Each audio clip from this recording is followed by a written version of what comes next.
Azathoth by H.P. Lovecraft. When age fell upon the world, and wonder went out of the minds of men, when grey cities reared to smoky skies tall towers grim and ugly, in whose shadow none might dream of the sun, or of spring's flowering meads.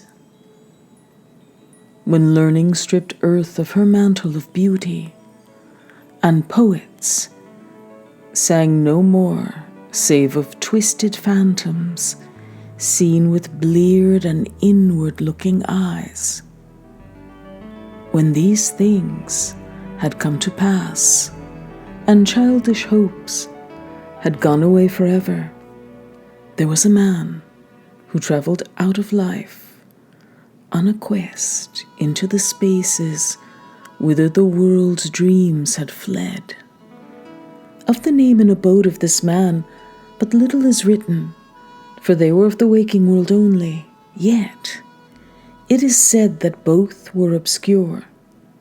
It is enough to know that he dwelt in a city of high walls, where sterile twilight reigned, and that he toiled all day among shadow and turmoil, coming home at evening to a room whose one window opened not on the fields and groves, but on a dim court, where other windows stared in dull despair.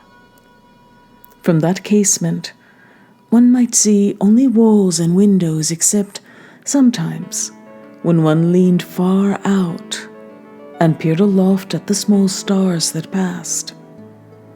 And because mere walls and windows must soon drive to madness a man who dreams and reads much, the dweller in that room used night after night to lean out and peer aloft, to glimpse some fragment of things beyond the waking world and the greyness of tall cities. After years, he began to call the slow-sailing stars by name, and to follow them in fancy when they glided regretfully out of sight, till at length his vision opened to many secret vistas whose existence no common eye suspects. And one night a mighty gulf was bridged, and the dream-haunted skies swelled down to the lonely watcher's window, to merge with the close air of his room and make him a part of their fabulous wonder.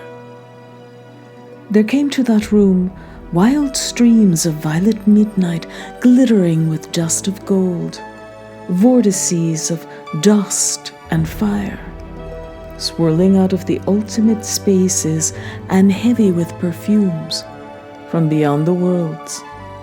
Opiate oceans poured there, litten by suns that the eye may never behold, and having in their whirlpools strange dolphins and sea nymphs of unrememberable deeps.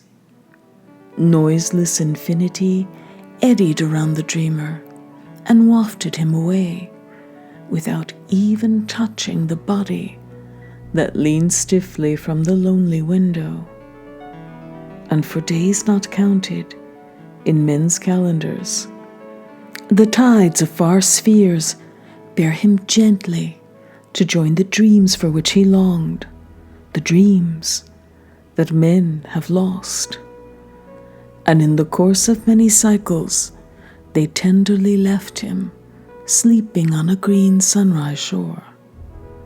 A green shore, fragrant with lotus blossoms, and starred by red camelotes.